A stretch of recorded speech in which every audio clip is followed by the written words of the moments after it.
네, 이번엔 파장을 일으킨 한겨레 보도 관련한 소식입니다. 건설업자 윤중천 씨가 윤석열 검찰총장도 별장 접대를 받았다고 진술했다는 이 보도에 대해 검찰 과거사 진상조사단 총괄팀장이 허위 사실이라는 입장을 내놨습니다. 한겨레는 검찰이 관련 진술이 있는데도 수사를 마무리했다는 게 이 보도의 핵심이라고 했습니다. 이유경 기자입니다.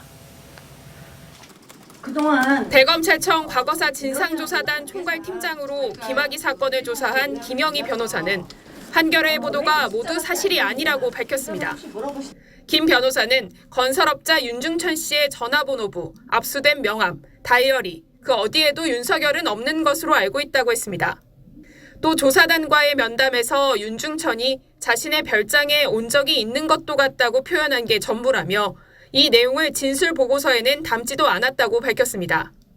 당시 재수사를 맡았던 여한섭 대구지검장이 밝힌 내용과 같은 맥락입니다.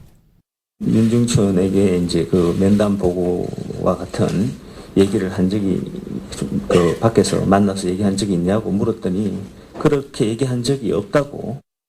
김 변호사는 최종 보고서를 조사단 외에 대검찰청과 법무부 관계자 등 많은 사람이 볼 수 있었던 만큼 한겨레의 취재원이 조사단으로 추정된다는 일부의 주장에는 선을 그었습니다. 한겨레는 오늘 검찰이 애초에 윤 총장 관련 내용이 과거사 조사단, 검찰 수사단 모두에서 언급이 없다고 했다가 면담 보고서에는 언급됐다고 해명을 바꿨다고 보도했습니다.